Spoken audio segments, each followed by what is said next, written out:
Mtazamaji, umetoka kusikiliza kamati ya maadili kile ambacho walikuita. Watanzania wanatamani kufahamu imekwendaje na nini ambacho uliitiwa hasa na maamuzi yapi yamefikiwa?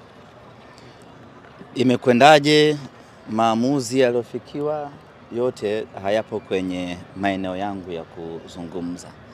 Nachoweza kukiri na kuthibitisha ni kwamba nilipokea wito kutoka kamati ya maadili ikinihitaji kufika hapa kwenye kamati ya maadili kwa ajili ya kusikiliza shauri langu ama kesi yangu ambayo nimeshtakiwa na klabu ya Yanga, na kesi yenyewe inasema ya kwamba kwenye mkutano wangu wa uzinduzi wa tawi pale Mbagala Chamazi nilitoa sentesi ambayo inasema adui namba 1 wa Simba ni Yanga na namba 2 ni Singida.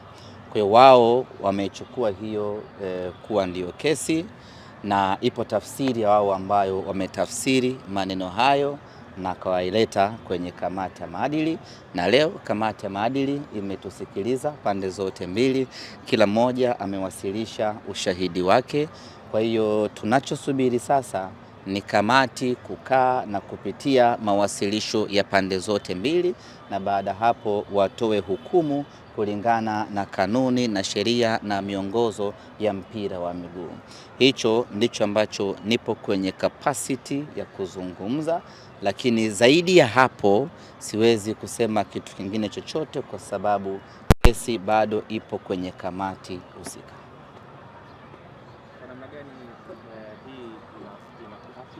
Unapoleta kwa namna gani nyingine yoyote, maanake sasa nataka nianze kufungisha. Tusubiri hukumu itoke, tutakuwa kwenye nafasi ya kuzungumza, lakini kwa sasa siwezi kusema chochote. Ulipata nafasi labda ya kuomba radhi kwenye kauli hiyo ambayo imeleta taharuki? Sasa wewe unataka nielezee proceedings, yani nizungumzie kilichoendelea kwenye mahakama yetu. Tusubiri muda tutapata hukumu, na baada hapo tutazungumza kiundani zaidi. Kuelekea dabi bado haiwezi kufuata kwa moja ama nyingine. Maandalizi yataanza kama shida yenu mnataka mlazimishe mpate dakika 8 za YouTube. Si ndio? Hasa hamwezi kuzipata dakika 8. Haiwezekani. Cha kuwasaidia ndio maana nimepaki gari mbali ili nitembee hapa taratibu nirekodi mpate dakika 8. Sawa? Kamati imetoa tarehe halisi ya hukumu? Hapana. Pengine uzungumze basi hata na mashabiki ambao wanatamani kusikia neno kutoka kwa muktadha sio. Hapa ni mahakamani. Tutazungumza kwenye eneo husika. Tutafutane kesho kutwa, hapa tuko mahakamani.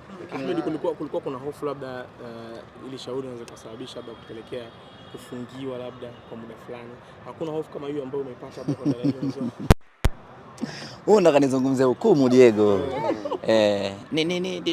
Tusubiri tu hukumu itatoka, basi kila mtu atapata haki yake. Semaji inaweza kawa kama imechangia kupoza kwenye hapana wewe. Dabi ina moto wake mzee. Ile ni mechi ya kihistoria. Ni mechi imeanza kuchezwa hapa uwanja huu. Ipigwa hapa Simba na Yanga hapa uwanja wa Karume. Ikahamia uwanja wa Bibi, shamba la Bibi, uwanja wa Uhuru, zamani uwanja wa Taifa. Ndio sasa hizi Benjamin. Kwa hiyo ni mechi ambayo ina historia na nchi hii. Haiwezi kuathirika na tukio jingine lolote lile. Utamu wa dabi unabaki pale pale.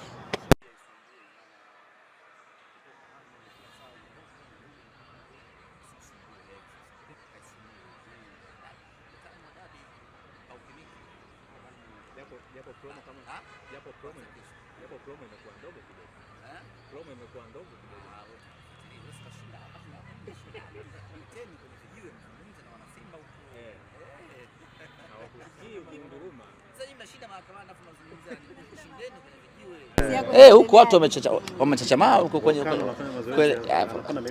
mtafuteni kesho tuzungumzie mama. Sawa, tembea tu rekodi bwana. Tembea kidogo tu. Bwana, huyu ni afisa habari wa kikosi cha Simba ambacho ametoka kusikiliza shauri lake.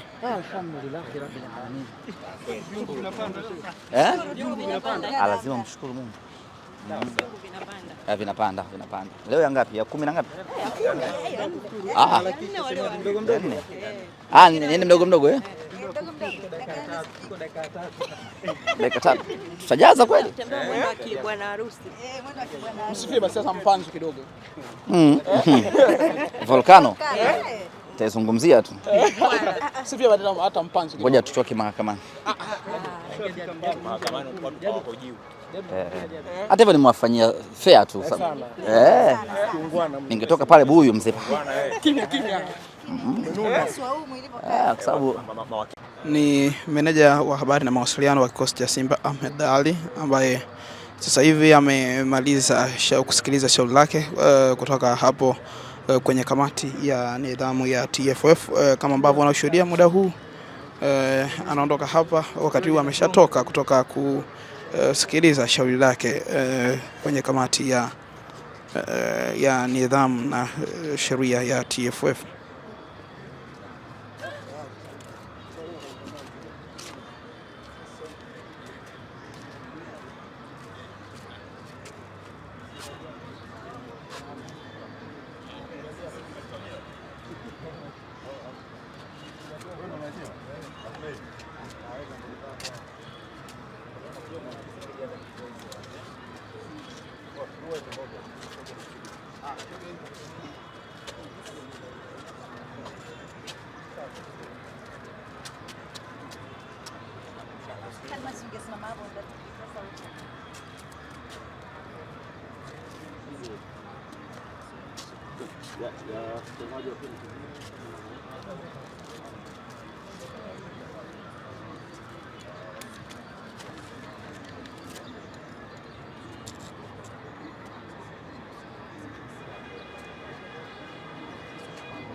Afisa habari wa mawasiliano kikosi cha Simba ambaye akiwa yuko hapa ametoka kusikiliza shauri lake kwenye kamati ya nidhamu ya TFF. Kama ambavyo unashuhudia muda huu anaondoka hapa na akiwa ameshamaliza baada ya kusikiliza shauri lake.